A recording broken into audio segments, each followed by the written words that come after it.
So Modern Warfare 3's campaign early access is here. I've played through it in its entirety. You probably can in a short span of time as well. So today I want to give my initial raw reaction here to what we have for campaign this time around with Modern Warfare 3 and the game launching in its entirety later this week. So as we go along, drop your thoughts down below. What do you think of Modern Warfare 3's campaign? Share the same feelings that I do, disagree wholeheartedly, whatever the case, drop your thoughts below. It's all subjective, but I'd love to get your feedback. If you enjoyed the video, you find it at all insightful, do me a favor and drop a like on it. And if you're new to the channel, consider subscribing to stay up to date with all things Modern Warfare 3 ahead of launch next week. We've got so much upcoming you won't want to miss, and we're chasing down 550,000 subscribers by launch. So if you'd like to join the community, I'd seriously love to have you.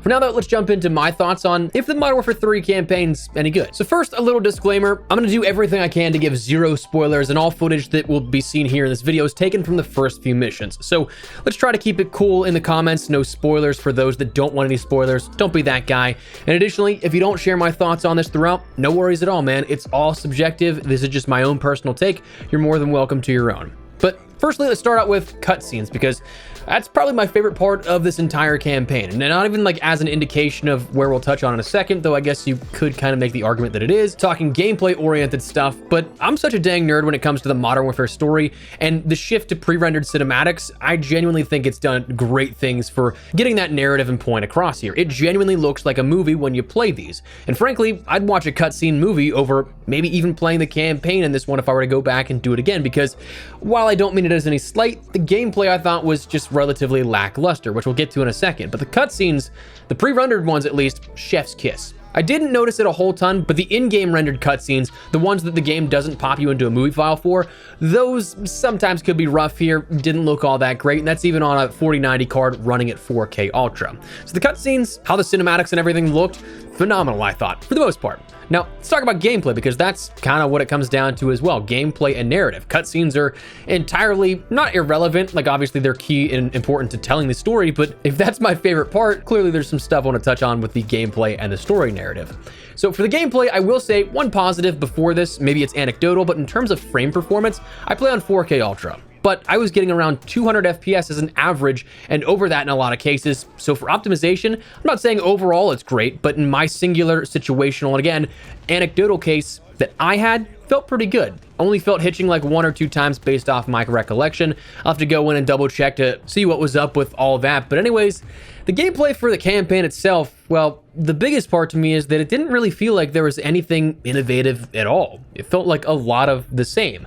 A lot of the missions are something you've probably seen before. At any point, you could probably take a mission from a prior campaign and almost match it up to be the air quote inspiration for the level. I think the most original idea may have been the first mission here, Operation 627, but that to me was heavily inspired by the prison riot from the one-take sequence from Extraction 2. So even that has like a prior basis for what to expect. Modern Warfare 2's campaign was very heavily inspired by the Sicario films.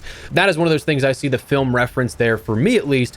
Maybe I'm off base, but anyways, I didn't really feel like anything stuck out to me in regards to each individual mission. I said it when I was writing my notes down and I was talking with Ink Slasher and Immortal that was the most memorable part of the campaigns were the cutscenes. The gameplay, there wasn't a single mission where I was like, oh, that was awesome. That stands out. I mean, there's one, but like that's the one you kind of expect and you knew was going to happen, so it's not the sort of awe factor. But then you also open up to the new gameplay loop of open combat. But it's just Spec Ops, let's be honest.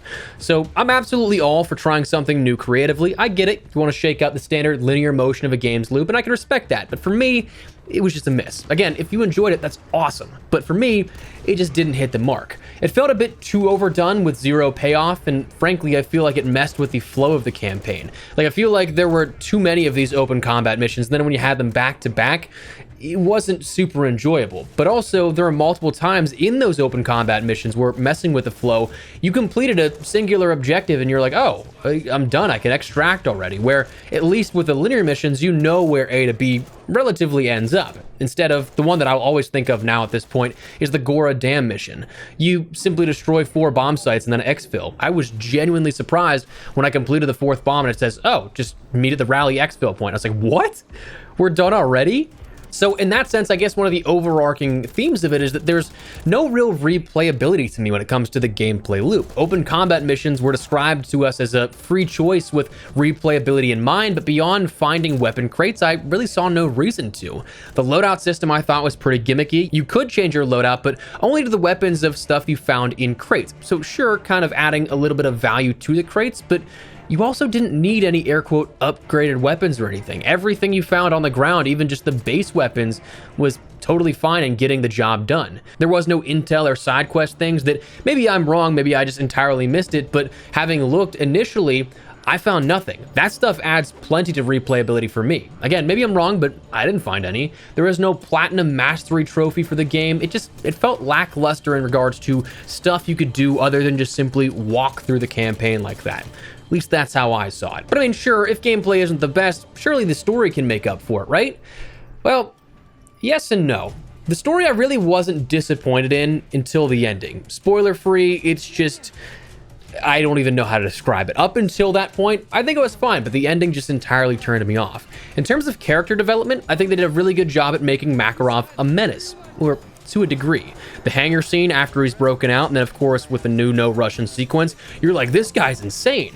And of course there's probably that one part that again we're gonna dance around because no spoilers, but beyond that, I think that for most of Makarov's character development, it was kind of fumbled.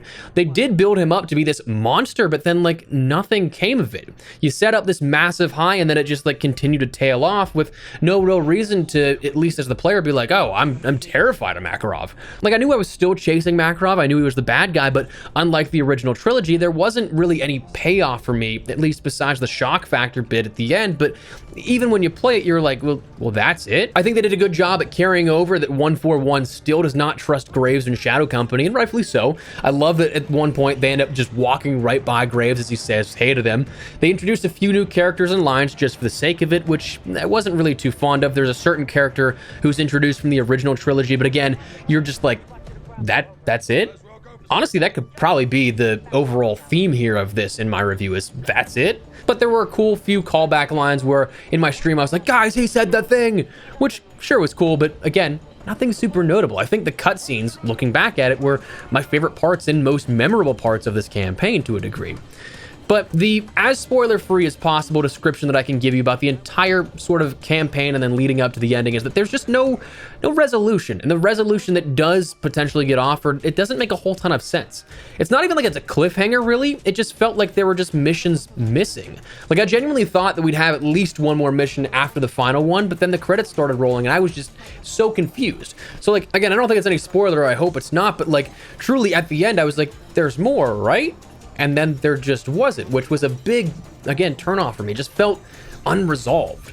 But the best way that I can think I can approach this personally is that feeling that it's a DLC campaign.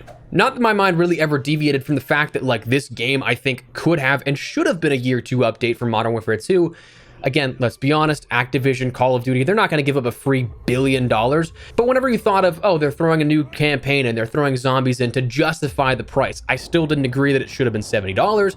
But I mean, like, they're trying to stack it with content to make that worth it. So like, in that sense, I understood the logic behind it business side. But to me, this just felt like an expansion campaign rather than a true next chapter of Modern Warfare, if that makes sense. I feel like it just shows the scale of how minimal time they had. I feel like from the overabundance of Modern Warfare 2 weapons, I think there are more Modern Warfare 2 weapons than Modern Warfare 3 most of the time, to the sheer length of the campaign. It was about 2 hours less than the overall average you'd probably see in Call of Duty campaigns in the franchise. It just like, it felt incomplete as a standalone experience, if that makes sense.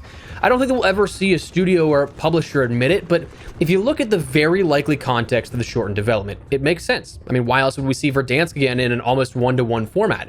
Because we had the assets to build off of it, not from scratch, that saved time.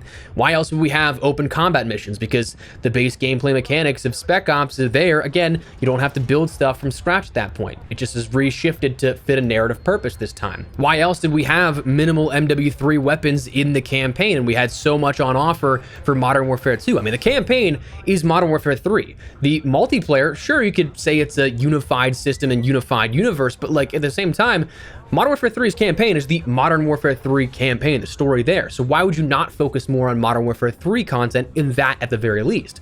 So like we could go on with this, but it just, again, it just felt incomplete. It felt like it was rushed. It felt like it didn't have any resolution. So my overall rating here on this campaign, I'd say a 5, 6 out of 10 max. If you enjoyed it, that's awesome. I love that for you. Very happy, but I was just personally hoping for a bit more. From the abrupt ending, recycle of the gameplay loop, and somewhat mismanagement in a narrative direction, it just fell short in my own personal hopes for what this game was.